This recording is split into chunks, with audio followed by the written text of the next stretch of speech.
importante na matutunan natin ngayon. So actually, this is almost, part din siya nung training ko before, pero I need to discuss mga, mga added techniques pa para mas lalo pang dumami yung paldo ninyo. Ayan. Masaya ba yung puro withdraw, hindi puro deposit? Tama. Masaya ba yan, guys? Yung hindi ka lang, puro withdraw. Tama. So, dito naranasan mo yung, yung puro deposit na lang, ha? Parang, grabe tong trading, puro deposit, ha? Akala ko, yaman ako sa trading. Anong nangyari? Puro deposit, eh, no? Okay, so, kung gusto mo na dumami ng dumami pa, yung withdrawals, ayan, yung mga paldo natin, na nawi-withdraw, ha? Okay, or pwede nyo ilipat sa another account nyo. Okay, pwede din yun. Itabi nyo muna. So, mag-abang kayo ng mataas na palitan. Pwede din yun. Ayan, so fried fish. Yan, pork nilaga. Oh, nakagutom naman, guys. Di pa ako kumakain. Yan, pinangat na isda, chicken feet. Tinataang munggo. Ah, sarap ng pinangat, no? So, yan. So, kaway-kaway sa mga taga Bicol. I just landed sa Bicol, Bicolandia. Yan. So, may ano pa tayo, guys. May jet lag pa tayo sa ating biyahe. Pero, yon. So, type ready nga ulit. Sige, tingnan natin kung ready na ba tayong makinig tonight. So, grabe yung pag-uusapan natin ngayon. Actually, di ko na-edit, no? So, this should be scalp, intraday, and also pending orders. Yan.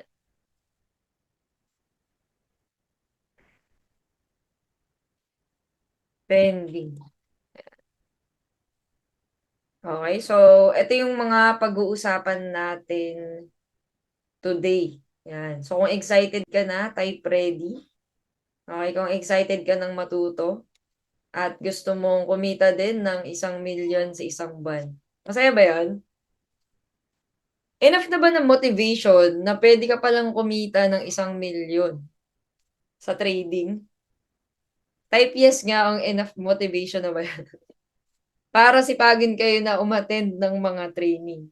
Okay lang ba lahat ng 30 participants ngayon magko-commit at sa lahat ng mga manonood nito na recording, no? Na we will commit na mag-a-attend tayo sa lahat ng training. Kahit feeling mo, naku, alam ko na yan. Naku, Coach Lee, ayoko na mag-demo account kasi marunong na ako mag-trade. So, kahit alam mo na at ilang beses mo nang narinig yung topic, I suggest na umattend ka pa din. Kasi, live yung mga Zoom trainings natin. So, even though yung topic ay pwedeng maging magkapareho siya, okay, but since, yan, tinuro natin siya on a different day, different time, meron tayong may isip na mga tips na baka yun talaga yung kailangan mo. Di ba? So, baka yun talaga yung kailangan mo, tapos hindi ka umattend sa training. Sayang naman. Di ba? Hindi mo narinig. Di ba? So, marami tayong mga ganyan. So, I suggest talaga na um, maprayo mo talaga yung training. Yan, yung pagtitrain natin, kailangan yun yung priority talaga natin. Okay?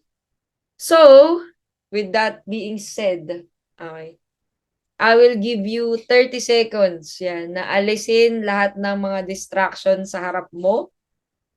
Okay? Alisin mo lahat ng mga taong nakaka-distract sa'yo ngayon sa harapan mo. Okay. Pakisampal. Ayan, okay. Pakialis. Alisin muna yung MT5. Wala muna magti-trade. Okay lang ba? For the next 30 minutes, wala magti-trade. Walang kukurap at mag-focus kayo dito sa ating topic. Okay, so I will give you 30 seconds. Kumuha kayo ng tubig, ng kape, or anything. Basta kailangan 100% focus kayo, okay? Teka lang. Okay, game. Game na, wala na. Wala na lahat. Game na, type game. Kung game ka na talaga. Wala na lahat ng mga distraction sa paligid. Okay? So, mastering trade execution. Okay, so scalp and intraday, ano yung kaibahan pag nakakita ka sa school? ng scalp signal. Nakalagay doon, buy now, sell now. Yan. Intraday, pag nalagay intraday signal. And pending orders, ibig sabihin nakakita ka ng buy limit, sell stop, or buy stop. Okay? So, ba't natin ito pag-uusapan? Kasi it's very important na actually madaling maghanap ng trade. Okay? So, pag marunong ka ng mga simpleng concept, makakahanap ka ng trade. Pero, ang tanong dyan, paano mo siya i-execute? Ano yung timing at paano mo i-manage yung magiging trade mo? Okay? So, yung pagka-copy-paste, meron din siyang skill. Okay? Kasi marami nagtatanong sa akin na parang, bakit pa daw sila magde-demo account? Mangungupe lang naman daw sila ng signal. Copy-paste lang naman daw yun. Di ba? So, hindi nila alam na even copying a signal, it requires skill pa din. Kung gusto mo talaga na lumaki yung income mo sa trading, kailangan pag-aralan mo pa rin siya. Okay? So, strategy is nothing without execution. So, syempre, nakita mo yung trade, ang ganda-ganda ng drawing mo, pinost mo pa sa online, pero hindi mo naman siya na-trade, sayang. Diba? So, nangyayari din sa akin yan minsan sa sayang. So, maganda ma-execute talaga natin yung mga trades at syempre, lalong-lalo na if you're part of our VIP, syempre, bayad mo talaga yung service natin. So, maganda, ma-maximize mo talaga na ma-trade mo yung mga signals. Okay? So, ang mga key factors natin ay kailangan mong mag-copy ng signal properly. So, paano yung properly? Pag-usapan natin siya. And you should know if it's a reversal or a continuation.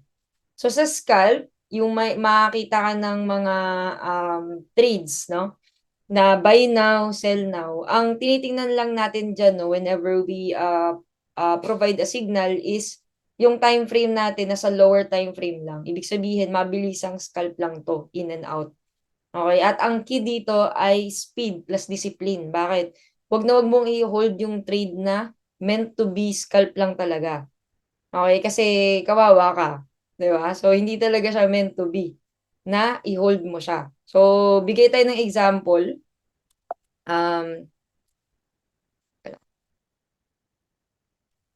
okay. So dito, sa school, no, if you're part of school, pwede kang pupunta ka dito sa community, under sa community tab, makikita mo dito sa VIP signals, nandiyon yung mga signals natin. And pag nakakita ka ng buy now, that's scalp. Ayan, gold buy gold, ayan, scalp yan. So, anong itsura ng scalp signal? So, pag nakita mo to, meron siyang range. Okay, bakit range, Coach Lee? Kasi hindi naman talaga eksaktong-eksakto. Okay, minsan yung market or yung mga support and resistance, it's really a range. Yung entry natin. So, ibig sabihin, within that range, pwede ka pang pumasok. Paano kapag wala na sa range na yan, huwag ka na pumasok, pero depende. Halimbawa, buy signal. Nakita mo yung signal na bumaba siya ng 3806. That's a better position. 3805 better position yan. 3804 better position. So, ang tanong, Coach Lee, magle-layer ba ako ng magle-layer? Sa bawat presyo na yan. Okay? Sa bawat galaw ba ng presyo ay magle-layer ako? It depends. Okay? It depends sa risk tolerance mo. Kasi kada pindot mo ng MT5, you are risking your money. Gets nyo ba yun? Kada pindot natin ng trade, you are risking your money. Huwag natin siyang tingnan na we're just looking forward for the profits. Hindi. Nire-risk mo siya. Ang tanong, ano yung nire-risk mo? Okay? So, may kita mo, pag nakapasok ka dito ng 3807, ang SL natin ay 50 pips. So, paano na-calculate yung 50 pips? 3807 minus 3802. Diba? That's 5 times 10, 50. So, 50 pips difference. Ibig sabihin, pag pumasok ka dito, pag na-SL ka, you have 50 pips. So, kung 0.01 yun, $5 yun. Kuha. Yan, type 1, kung kuha, yung pag-calculate ng pips at loss. So, $5 loss, paano pag nag-TP siya? Ang TP1 natin is 3812. Okay, which is also 50 pips away from 3807. So, ibig sabihin, ang risk-reward nito ay 1:1. Okay siya. So, Coach Lee, 10 beses kong pinindot yung 0.01. So, ibig sabihin, you're risking $5 10 times. You're risking $50. Yun yung hindi natin maintindihan eh. Okay, tapos pag na-SL, magagalit tayo. Kasi ang laki nung na-loss natin. Yun pala, 10 beses kang pumindot, hindi ka naman pala ready. Ready ka sa $50 profit, pero hindi ka ready sa $50 loss. Oh. Ayan na, kaya pinag-ready ko kayo na mag-focus ha. Diba? Tama? So what if nakapasok ako ng 3804? That's really a better position. Paano, Coach Lee, kapag 3810 na, wag mo na ipilit. Kasi sobrang lapit mo na sa TP, plus sobrang layo mo na sa SL. Yung risk-reward mo ay malayo na. Okay? So magiging risky na siya. Pwede mo bang i-push? Pwede. Okay? So ngayon, pag nagsabi ang mga admin natin ng running 30 pips from the zone, secure your profits and set to break even, ang alin? Okay? So let's say nakapasok ka sa 3807, it's already running 30 pips. Ibig sabihin, kung 0.01 ka, may $3 ka na, pwede mo nang i-close yun lahat. Or, yung trade mo, imbes na ang SL niya ay 3802, ang SL mo na ay kung saan ka pumasok, which is 3807. Yun yung ibig sabihin nun ng break-even. Ibig sabihin, kung bumalik man yung market, meron kasi nangyayari, hindi talaga umaabot ng TP1. Kasi scalp lang to guys. As in and out lang to sa market. So, kung hindi man siya umabot ng TP1, it's okay. Okay? Ibig sabihin, no risk na tayo doon kasi nakapag-set ka na ng break-even. So, dapat kapag susunod ka sa mga scalp signals natin, you should be, 100% focus. Hindi 50%, hindi 30%, 100% focus kapag you are a scalper. Okay? Sabihin mo, Coach Lee, nag-TP1 na.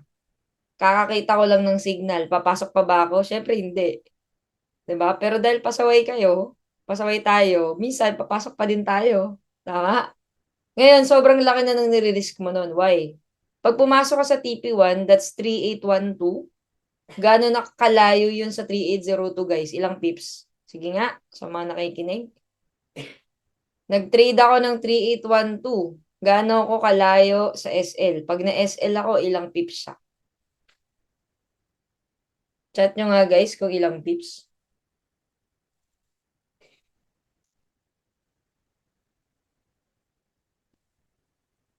Very good.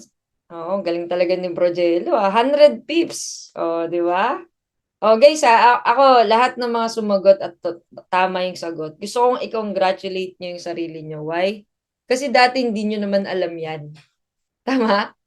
O, ngayon, marunong ka na mag-calculate ng pips. O, di ba? So, iano natin, acknowledge natin lahat ng progress natin. Okay? So, type mo nga, thank you, self. Proud ako sa'yo, self, kasi marunong ka na mag-calculate ng pips ngayon. Pag nakakita ka ng mga nagpo-post ng mga pips, nakaka-relate ka na, dati hindi. Tama? So, yan na natin, acknowledge natin guys. Kasi minsan di natin ina-acknowledge yung yung mga progress na nangyayari sa trading. Parang, alam mo yun, feeling nyo it's all about profits, pero marami na talaga kayong natutunan ngayon kumpara sa dati. Okay? And you should really acknowledge that. Okay? So, um, hindi naman siya, hindi naman tayo nasa get rich quick scheme. Diba?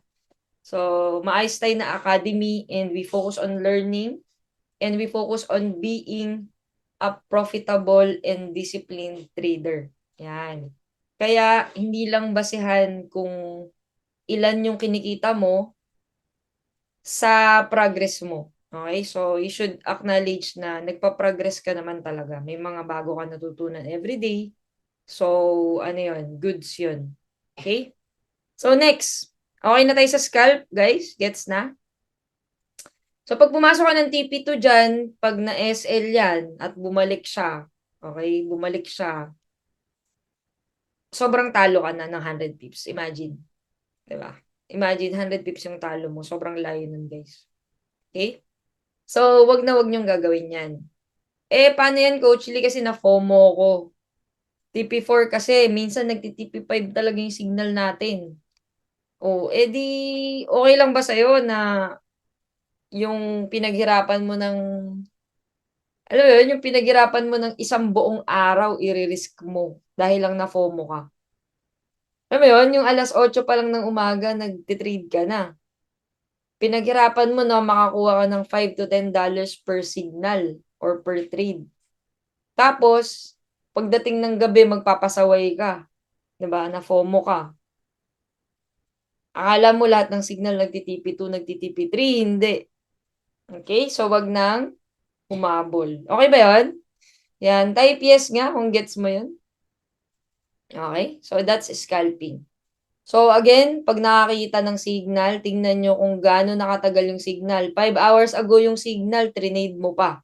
Ang galing naman. Diba? Kapag late ka na ng 5 minutes, you should check the price. Okay? Possible na makahabol ka pa, depende kung di pa nagpapasecure or hindi pa nagpapatipi at nandun pa tayo sa range. Hindi pa nagpi-play out yung trade, pwede ka pa makahabol within the range. Okay? So next, kaya pa ba? Are you guys learning? Yan. Type yes nga if you're learning. Okay, next. Intraday signals. Okay, ang intraday signals guys ay bigger moves. Okay, yung kinukuha natin. So, ibig sabihin, mas maraming pips. Yan. Kung gusto mo ng higher income, okay, perfect sa'yo ang intraday. Okay, so dito tinitingnan natin ang time frames na 15 minute, 1 hour, 4 hour. Ito yung mga tinitingnan natin when it comes to analysis. Yan. So, ang target talaga natin dito, bigger moves in the market. At ang key to success dito ay patience. Okay? At syempre, tingnan mo yung structure. So, example natin ito. Okay? So, meron siyang plan A and plan B. Okay? Or meron siyang two setups na binibigay sa'yo as an intraday signal. So, Coach Lee, bakit ba tayo nangungopya ng signal muna? Okay? Based on our experience, no? Pagbago as in zero knowledge sa trading. Yung iba galing sa crypto, yung iba galing sa stocks. Ngayon, magte-trading ng CFD, which is yung titrade natin ngayon, no? Forex, commodity. Iba kasi yung gold. Iba yung gold sa crypto. Okay? Iba yung tinitrade natin dito, iba tayo sa spot trading. So, kailangan mo pa rin mag-practice. Ngayon, yung practice na yon, sobrang mabilis mong makukuha yung knowledge, no? At magagamay mo yung MT5 at magagamay mo yung pag-manage ng trades kapag napapractice mo siya on a demo account or a live account. Ibig sabihin, pag ginagawa mo talaga yung mismong trade. That's why, ako personally, no, hindi ko kayo i-encourage na magbabad agad sa technical analysis agad. Okay? So, para sa akin, mas maganda na nagtitrade ka, nagkakapi ka ng signal, nagtitrade ka, na nararanasan mo yung mismong trading.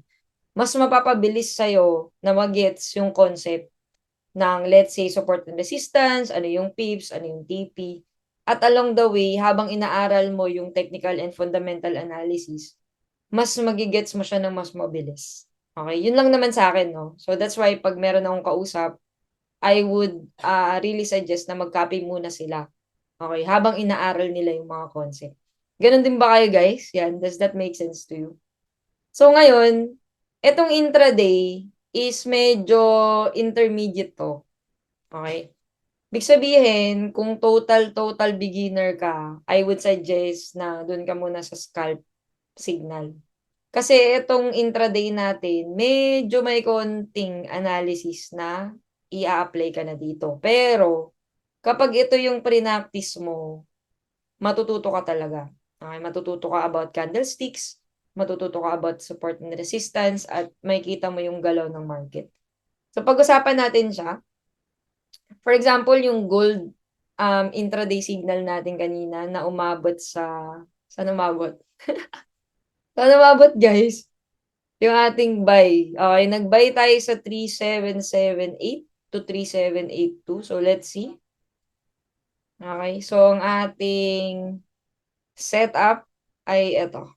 Okay, so 3778 to 3782. Ayan. So, sabihin na natin nakapasok ka na lang sa 3780. Ayan, para walang butal. So, right now, ang gold ay... Saan napunta yung gold?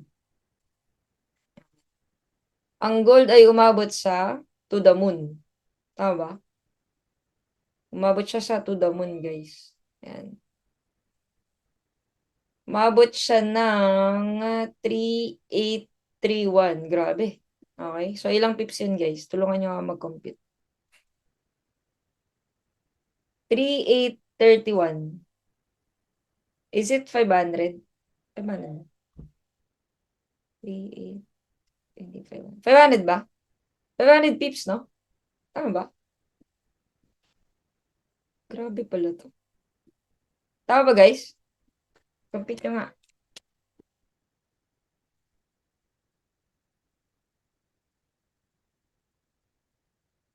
Okay. Yun. Tama ba, guys? 500? Nahirapan na mag-compute ang mga people. Okay, 500 pips. So, pag nakita mo tong signal na to, which is sinend siya ng umaga. Okay, so 13 hours ago.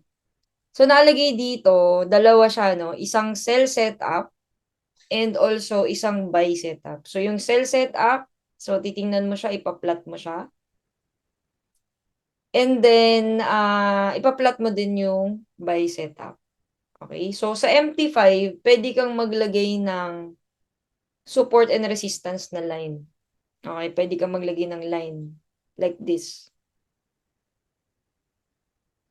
Horizontal line. Yan. Pwede mong gamitin yan kapag naka-MT5 ka. So, pag naka-trading view ka, pwede kang mag-set ng alert. Okay, na sa presyo na to, mag-alert siya. Pwede mo siyang iset. I-click mo lang to. Okay, paano mag-set ng alert sa trading view? Click mo lang to. Ayan, may plus, di ba? May plus sign. Tapos alert. Yan. Ibig sabihin, pag tumama tong presyo na to, mag-a-alert siya, tutunog siya. Yan, and magna-notify siya sa'yo. So, maganda din siya para hindi ka nakatutok ng maghapon sa chart. Yan.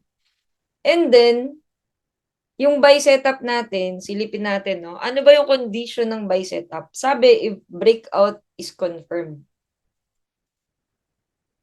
3778 to 3782 plus bullish close, di ba?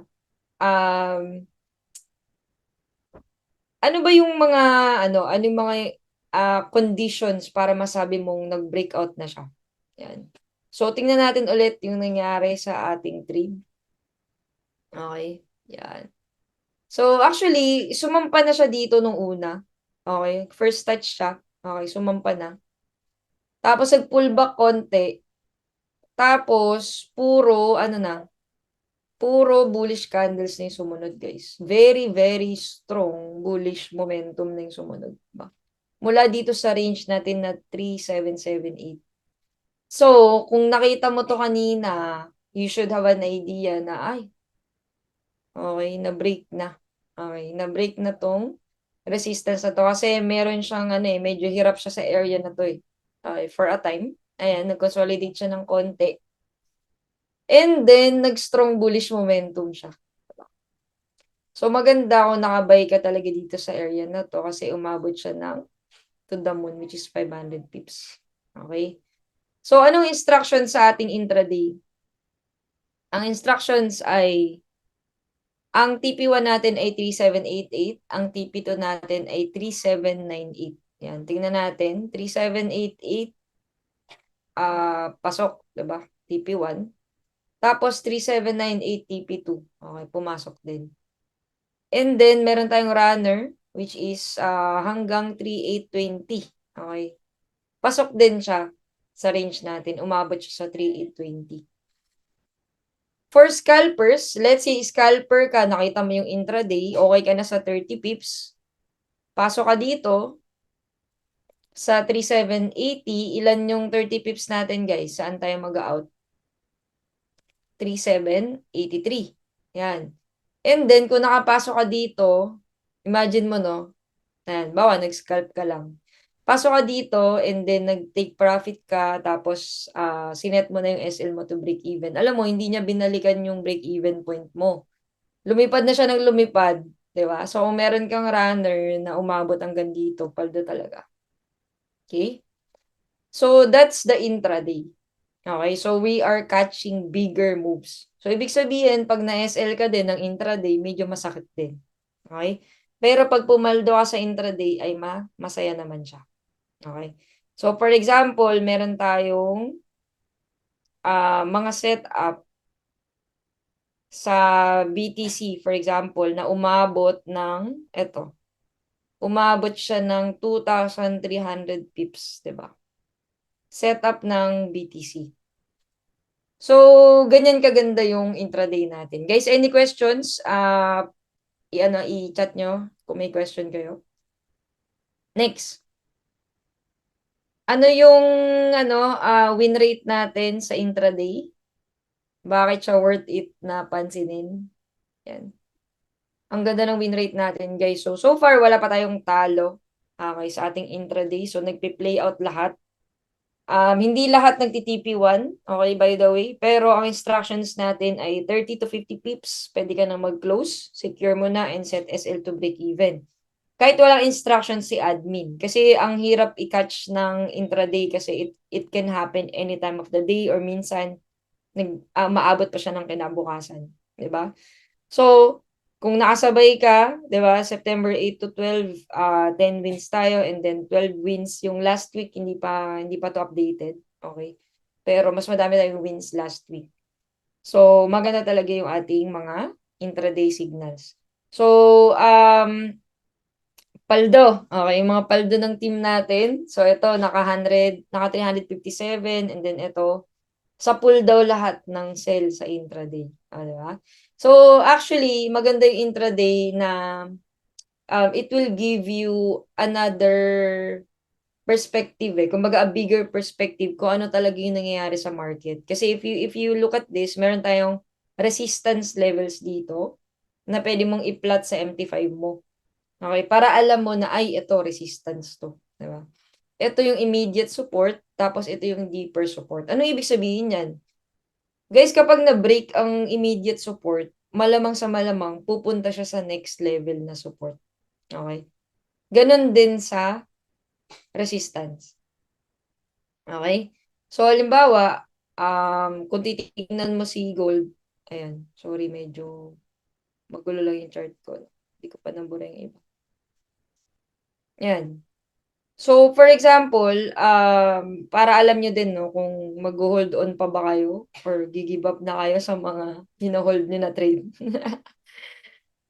um, Mag-practice kayo mag-spot ng support and resistance sa ating chart, which is madali lang naman siya, di ba? Kung saan laging bumabangga yung presyo, nahirapan ng umakyat, nahirapan ng bumaba, di ba? So, mga support and resistance levels natin. So, for example, itong area na to, before siyang umangat ng todo-todo, that served as a resistance eh, 'di ba? At some point, 'di ba? So naging resistance siya. So dito, ayan oh, 'di ba? Nagba-bounce siya sa level na to, na medyo nahirapan na siya. Umakyat siya, kaso di kinaya, baba ulit, 'di ba? So it became a good resistance talaga. So medyo matibay itong resistance na to na level. Kaya nung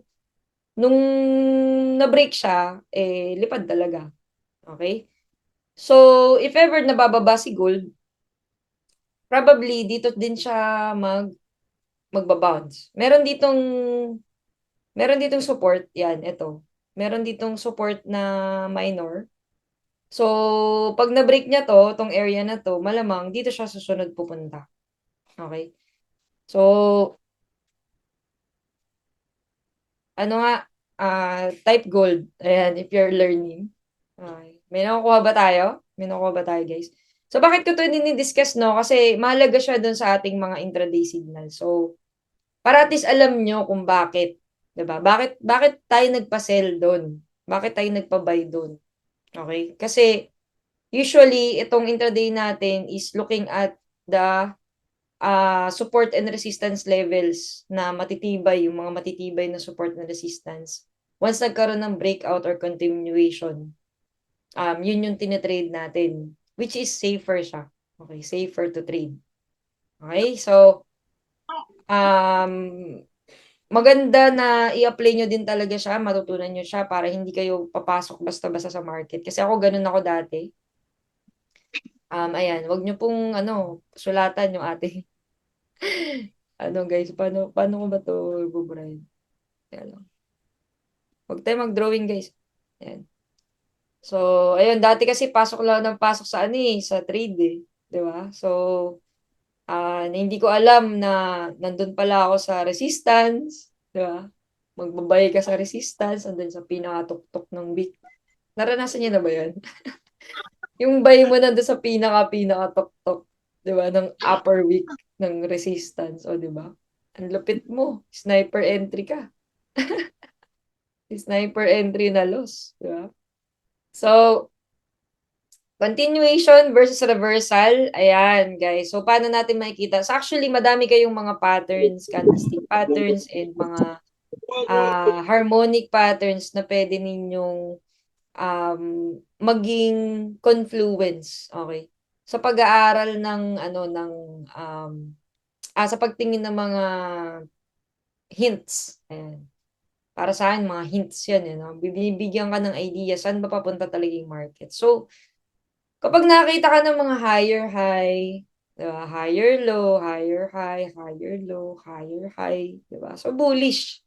Diba? So, nakakita ka ng mga bullish candles. So, continuation. Probably, magko-continue pa rin yung trend. Ngayon, pag nakakita ka ng higher high, higher low, higher high, diba? Pataas siya. Plus, yung trend line, ayan. Merong trend line na nabasag.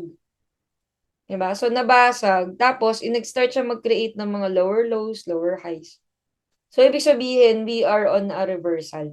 Diba? So, tapos na yung bullish momentum, merong reversal. Merong reversal na mabilis lang, merong reversal na um, matibay, yung as in talagang, tawag dito, bearish candle na full candle. Ayan, mamaya pakita. Okay?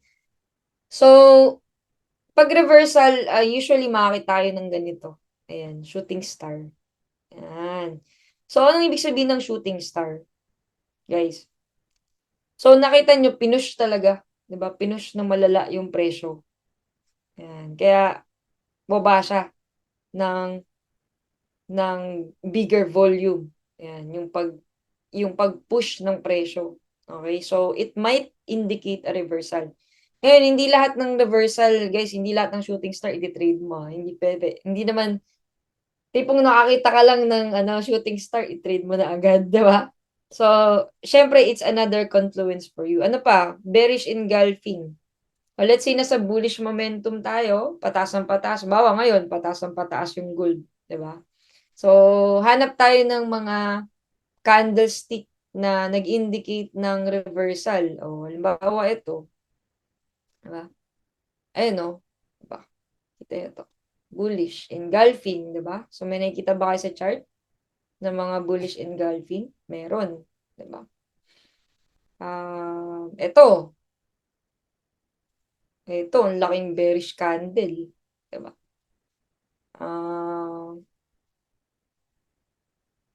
Bullish at saka bearish engulfing. Ayan. So, kung makikita nyo guys no, sa chart, marami kayong makikitang hints na magbibigay sa inyo ng idea. Ano na ba? Saan na ba papunta yung market? Okay? Pero still, merong mga tatag na fake out. Ayan. So, kahit na nag-bearish engulfing, isa lang pala siya na kandila, na red, tapos biglang bubugbugin na naman ng mga buyers, di ba? Dumating na naman yung mga buyers. So, it can also happen. So, ingat pa din tayo.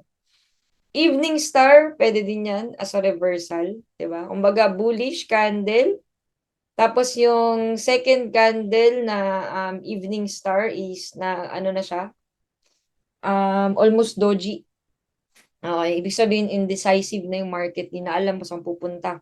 Saan ba tayo? Pataas ba tayo? Pababa ba tayo? Okay, at sinundan siya ng magandang bearish candle. Okay? So, it can also indicate a reversal. So, continuation, bullish engulfing. So, ito yung sabi ko. Pag ano naman, uptrend naman, nakita mo na merong malaking green candle. 'Di ba na na-overpower niya yung katabi niyang red candle or bearish candle. It's a bullish engulfing candle na it can be a sign of continuation. Hammer, ayan. Ibig sabihin ng hammer, di ba? Ang mga buyer ang nagpo-push ng price. Okay. Kaya pinush pataas. Di ba? So, ang lakas ng push ng mga buyers dito. So, it can indicate a continuation ng sa market natin. Maruboso candle, strong green candle, syempre. Pag nakita natin to sa sa market, ay masarap mag-trade. Di ba? Kasi grabe, sobrang strong nung candle na to na wala na siyang wick. Okay, hindi na nagkaroon ng chance na magkaroon ng wicks. Neutral or doji.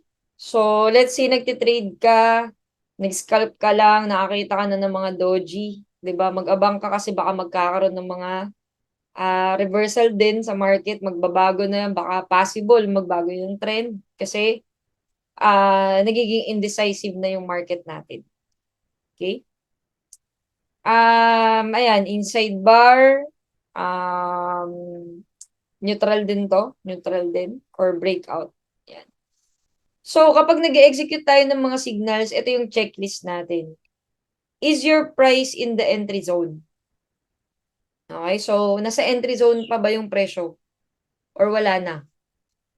Yung SL and yung TP na set mo ba ng maayos? Yan. Okay. At yung lot size mo, tama ba sa nire-risk mo? Okay? So, ito yung mga checklist natin kapag nagtitrade tayo. So, ang tanong ko guys, kayo ba, meron ba kayong mga personal checklist? Meron ba kayong mga requirements bago kayo pumasok sa trade? Or kapag nakakita ka ng trade signal, bibira ka na agad ng pindot? Yan. Sige nga, Type 1, kung ikaw yung someone na meron ka talagang strict requirement, meron ka talagang discipline when it comes to trading. Type 2, kung basta nakarinig ka lang, minsan narinig mo lang sinabi ng katabi mo, buy gold, biglang pinindot mo na yung buy. Di ba? Kasi ganyan ako dati, di ba? Nakarinig lang ako eh. Actually, 2 rows away from me, sabi buy gold, pinindot ko yung buy. Di ba? Hindi ko naman alam kung saan yung entry price nila, huli na ba ako, 'di ba? Ano ba 'yun? Layering ba 'yun? Hedging ba 'yun? 'Di ba? Nasaan na sila, 'di ba? Ilan yung nire-risk ko? May news ba ngayon? Oh. Mahalaga yan, guys. Baka may news. 'Di ba? Kumbaga nagpa-practice ka ng mga candlestick pattern, ito yung tinuro ni Coach Lee na reversal, patay, may news pala. So maapektuhan niya talaga yung market. Okay?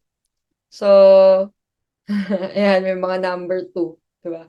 So, pareho tayo guys. So, may mga ganyang mistakes din ako in the past. Yan. Maano naman siya, maayos naman siya. So, common mistakes natin is entering late. Kumbaga, nag-chase ka ng trade, na FOMO ka.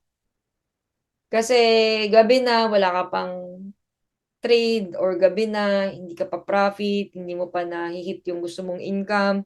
Gusto mo $200 per day ka kagad. Ang funds mo lang naman $50, $100. Gusto mo 100% na ROI. Gets mo yun? Sa investing guys, sobrang laki na ng 3% in 1 month. Pero ikaw, gusto mo mag-flip. Di ba? So, ma-overtrade ka talaga. Okay? At baka ma-ignore mo yung SL kasi ayaw mo na malos. Marami ako nakausap na ayaw nilang maglagay ng SL. It's because ang SL daw ay loss.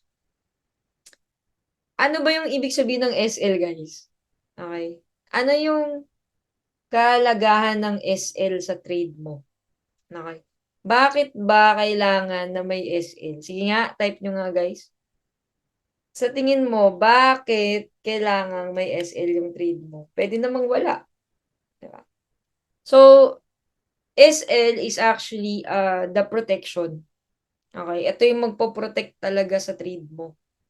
Kasi, let's say nag-trade ka, wala namang makakaalam ng market guys, 'di ba? Even kahit tayo sobrang paldo ng signal natin, mga weeks tayo na 100% tayo na win rate. Pero meron pa rin tayong SL minsan, 'di ba? So like yung gold scalp natin last week, it's 90% win rate. So what if nakuha mo yung dalawang SL na nga lang sa isang linggo, nasabayan mo pa? At yung SL nun ay dapat $10 lang. Pero dahil inalis mo yung SL, dahil gusto mo puro blue yung nakikita mo, gusto mo puro profit yung nakikita mo sa sa trade mo. Inalis mo yung SL. So yung imbes na $10 lang yung magiging um loss mo sa trade na yon, naging $100, naging $200, naging $500, naubos yung account mo, naging $2,000, naging $10,000. Gets nyo?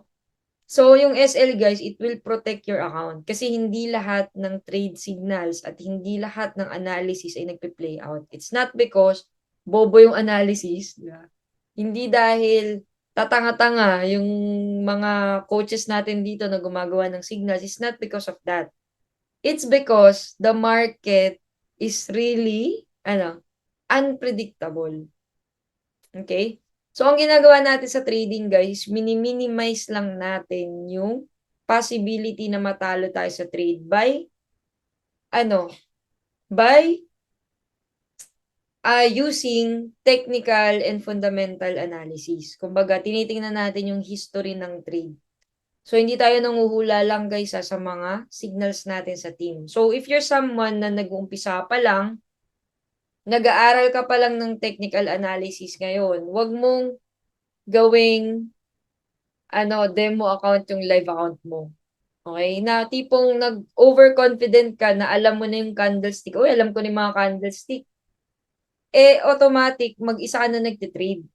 So, I wouldn't really suggest that sa mga baguhang trader pa lang, guys. Huwag kayong umasa sa mga own analysis nyo pa lang. Kung gusto mo talaga na mag-practice ka ng own analysis mo, gawin mo siya sa demo. So, kailangan napapractice mo na yung same strategy, okay, minimum of 1 month at na-backtest mo siya at na-try mo siya sa demo account at nakita mo yung winning percentage mo bago mo siya talaga isabak sa live. Kasi kung wala ka pang ganun na ka-extensive na data, I suggest mag-copy ka muna ng signal from our traders na experience na. Okay, kasi mami-minimize talaga yung loss mo. Do you guys agree? Yan, type yes nga. Kung gusto mo na ma-minimize yung loss habang nag-aaral ka. Kasi ang mangyayari nito guys, no, maraming nag-umpisa ng trading na very promising naman sana. Alam mo yung ang bilis natuto, ang galing mag-trade, ganyan. Kaso lang, bago pa sila maging profitable, naubos na yung funds nila kasi ang kulit. Tapos hanggang sa nag-give up na lang sila sa trading. Di ba? Coach Lee, ayoko na pala mag-trade. Papahinga muna ako. Hindi na muna ako magte-trade. Aalis muna ako sa GC para hindi ko makita yung mga paldo nyo. Gets mo? Sayang. It's all because kaya naman sana. Diba? Kaya naman sanang maiwasan. So, what's our final takeaway? Ang signals, guys, it's only a roadmap. Okay? Kumbaga, binibigyan namin kayo ng mga ideas on what you can trade kaysa naman manghula kayo sa market. Okay? And bakit importante yung candlesticks? Kasi yes, maganda naman yung mga indicators. Pero ang candlestick kasi guys, real time siya na formation na nagre-represent ng sentiment ng market. Ibig sabihin, nasa candlesticks talaga lahat. Lahat ng gusto mong malaman, sa ano ba yung iniisip ng mga nagtitrade ngayon sa gold, sa BTC, sa Forex, nandun lahat sa candles. Okay? So, that's why maganda siyang pag-aralan talaga. Okay? Execution, kung profit man siya or loss man siya, tanggapin mo na. Kung nag-loss yung trade na yon, huwag ka magalit. Okay? Kasi wala eh, meron talaga tayong SL minsan. At sobrang swerte natin na minsan lang tayong mag-SL, tama? Can we all appreciate yan yung school of traders natin, yan yung community natin. It's because sobrang taas talaga ng win rate natin, guys. So, kumpara mo talaga sa ibang mga signal providers at community. So, sobrang ganda talaga, okay, ng system at community na nabuo natin dito. And discipline is your edge. Alam nyo dito, no? So, we are 45 participants. So, congratulations sa mga nag-exert ng effort na matuto. Ayan. Kasi, mahirap yung ano lang eh, yung puro tayo paldo lang. Alam mo yun? Yung puro paldo lang yung gusto. 'Di ba? And meron ako nakalimutan nga pala. Ayan, balikan natin. So, meron tayong bagong-bagong signal provider which is Hyper Trigger. Ayan. So, what's trigger? Tinawag natin siyang hyper trigger. It's because it can be triggered on a certain area. Ayan. Halos kapareho din siya ng intraday pero yung levels niya kasi pang scalp. Okay? So, mas tighter na pips, mas tighter na trade, pang scalp siya, pero magkakaroon ka ng preparation. Kasi buy limit siya tsaka sell limit. Okay ba yan? Yan. Para sa mga taong busy, tas sabi, hindi daw maabutan yung signal, hindi nakikita yung notification, hindi nagpa-pop up sa ibang mga cellphone nga pala, no? So, make sure na ma-on nyo yung mga settings para mag-pop up. Kasi sa akin, nagpa-pop up talaga siya real time, yung mga signal natin. So, meron tayong sell limit and buy limit. So, paano naman siya i-follow? Okay? So, yung buy limit natin is usually a support bounce. Okay? So, for example, ito, 3745 to 3747. Ito yung entry point mo. Okay? Considering, meron siyang considering dito, no, na kapag buy, you should see a hammer, a bullish engulfing, or a pin bar. Yan. So, ibig sabihin, maghanap ka ng other confluence na talagang nag-bounce na siya kasi baka continuation siya. So, dito medyo mag-iisip-isip ka din, okay? At mapapractice mo yung iyong skill. Okay? So, ano nangyari sa ating signal? I think di pa natin to na-update, pero pumaldo to. Ayan. So, 200 pips and 200 pips. Yung ating buy limit. Okay, na nag-bounce. 3745. Oh, mahanap natin siya. Last week to eh. 37. Ayun. Okay. So, ito yung trade na yun.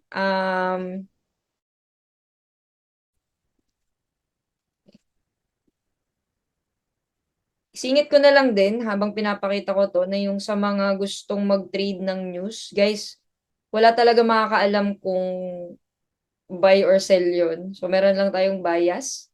So, kung hindi ka talaga risk taker, I suggest huwag ka na mag-trade ng news. Okay? Hayaan mo na huwag ka na ma-FOMO sa mga kumikita ng milyon-milyon sa news. Kasi kung hindi kaya ng damdamin mo na mawala yung funds mo, huwag ka na mag-news. Okay? So, ito guys yung buy limit natin. So, ang buy limit natin is at 3,745. Ayan. At kung makikita nyo, nagkaroon talaga tayo dito ng mga bullish candles. Okay? Ibig sabihin, kung nakita mo yung signal na to, sinabihan ka na, oy, may buy limit dito sa area na to. Which is yung buy limit natin is a support bounce. Ibig sabihin, tinitingnan natin kung magbabounce ba siya dito sa support. Ayan, yung linya na yan. Okay, yung linya na black. Titingnan mo kung nag-bounce talaga siya. Okay, kasi pwede kasi yan ma-break. Okay, so support siya, pwede siya ma-break. So bearish, bearish, bearish, bearish, bearish, bearish candles, 'di ba? Pero pagdating dito nakakita ka na nahirapan na siyang dumiretso. So it's a sign of reversal. Meron na tayong mga bullish candles dito na dire-diretso 1 2 3 4, 'di ba? 4 na bullish candle plus sinundan pa nitong malaking-malaking bullish engulfing. So maganda siya na na indication. Okay. Okay. maganda na siya na indication na nag-bounce na tayo sa support. So, you can really enter at 3,745. Yan. So, maganda yung buy limit, guys, kasi nape-prepare ka. 'Di ba? Na yan yung mga possible trade at that level. So, sell limit naman is 3,753 to 3,755, which is resistance rejection. Ibig sabihin, pag nag-bounce naman siya sa resistance level. Okay? Wag niyo pong drawingan yung ating script. Guys, huwag kayo mag-drawing. Okay. So, yun. Any questions, guys, no? So, malapit na tayo mag-live trading. So, I will cater questions ngayon. Ano yung mga questions ninyo, guys? Questions? Sa mga baguhan, paka-explain po ano pang scalper. Ayan, na-mention ko na po kanina yung about scalping. Yun po yung unang-una nating pinag-usapan. Pero ang scalping po is, ano lang siya, in and out ka sa market, guys, few pips. Okay, few pips lang yung gagawin mo sa market. So, okay ka na sa 20 pips, 30 pips as a scalper, 50 pips. At sa ating mga signals na pinaprovide natin, ganito yung itsura niya. So, for example, kanina, ayan, ito, this is a scalp signal, gold buy now. Ayan. So, 30 pips, you can secure profit kasi scalper ka lang naman. Ayan, pero itong signal na to ay umabot siya ng TP6. Okay. So, sobrang lupit ng ating signal na yan na na-send po kanina. Ayan. Any questions pa, guys, before we proceed sa ating live trading? Ayan. So, any questions? Saka paki-chat po ano yung natutunan ninyo sa ating session tonight. Sana may natutunan kayo. Ayan. Pero paki-chat po. Para in case yung market is in your favor, iwasan yung mas malaking talo. Oh, yes. Yan po yung stop loss talaga. Tama. Tama po yun.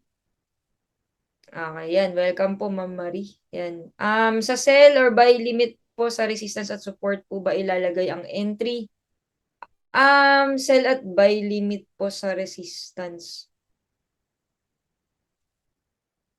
I suggest kapag sa resistance kasi, if nag-bounce. Okay, okay. Papasok ka upon confirmation.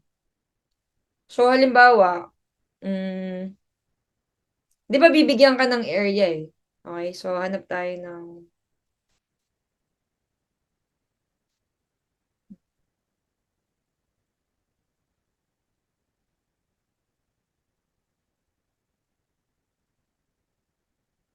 hanap tayo ng example.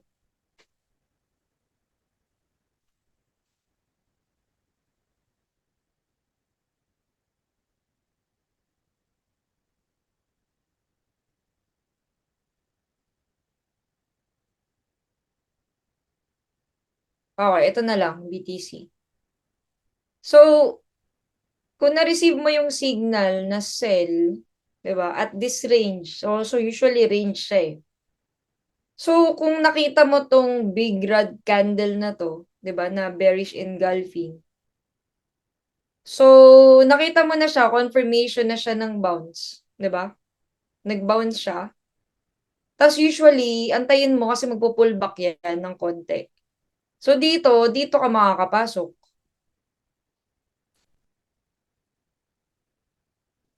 Dito ka makakapasok yan. Kasi yung pullback siyang konti, 'di ba?